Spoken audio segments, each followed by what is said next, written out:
ఒక విషయం గురించి మనం బాధపడుతూ ఉన్నప్పుడు, ఒక విషయం గురించి మనం డల్గా ఉన్నప్పుడు అండి, ఎగ్జాక్ట్గా ఆ విషయానికి సంబంధించిన సమాధానం మనకి వెంటనే దేవుడు ఎవరో ఒకరి ద్వారా మన దగ్గరికి వచ్చి మనతో మాట్లాడి మనకు ధైర్యాన్ని ఇస్తారండి. ఎందుకు భయపడుతున్నావు, ఎందుకు దిగులు పడుతున్నావు, ఎందుకు అలా ఉన్నావు, నువ్వు అలా ఉండకూడదు చిన్న, నువ్వు ఇలా ఉండకూడదు చిన్న, దేవుడు నీ పక్షాన ఉన్నాడు, దేవుడు నీకు తోడుగా ఉన్నాడు, భయపడద్దు.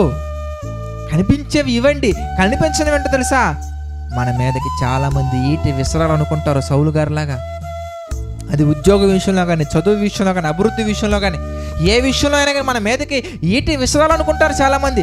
ఆ ఈటె మన పక్క కూడా రాకుండా ఆ ఈటి నుంచి తప్పిస్తున్నాడు దేవుడు మన చాలా సందర్భాల్లో నుంచి. అవి మనం గుర్తించమండి. గుర్తించిన సందర్భాలు కొన్ని, గుర్తించని సందర్భాలు ఎన్నో. కానీ అన్ని సందర్భాలలో కూడా అనుక్షణం ప్రేమిస్తానని చెప్పే మాట తెలుసా, శాశ్వతమైన ప్రేమతో నేను నిన్ను ప్రేమించుచున్నాను.